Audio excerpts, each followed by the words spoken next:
Поступило смс-сообщение о том, что вот открыта вакансия и объявляется набор. Вот, об этом мне сообщила мама, как раз-таки именно ей поступило это сообщение, и подала, решила попробовать, все равно целый год находились дома на карантине, да, что-то новое решила для себя открыть. Вот, подала, прошло собеседование, было тоже в онлайн-формате, вот, и дальше вот началось обучение.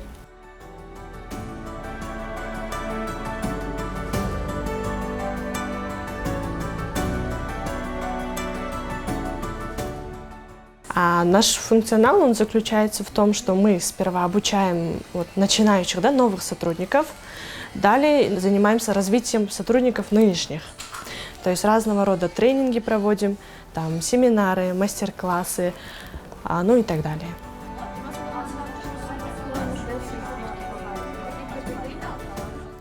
Нравится то, что компания, прозрачность в компании. Все настолько чисто, прозрачно. Научилась, многому. Во-первых, это коммуникация.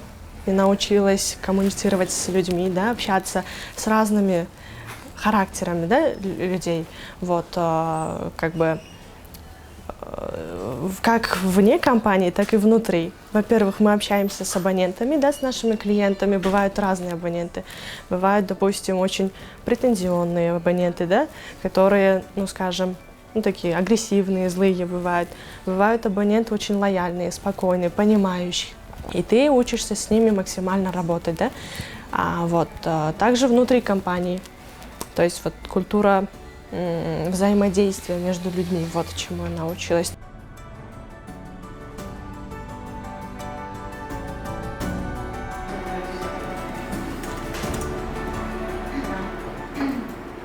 Не только женщины, но и в целом, да, люди должны развиваться, учиться чему-то новому.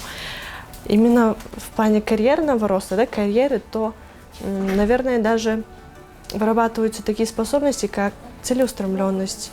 То есть ты ставишь цель и идешь, да, к этой цели. Далее то же самое, взаимодействие с людьми. Что еще можно добавить? В плане финансовой независимости тоже, конечно, это важно. Как зарабатывать самой, обеспечивать себя, не зависеть, в моем случае, от родителей, а может, с женщинами, которые уже семейными, да, не зависеть от мужа, может быть.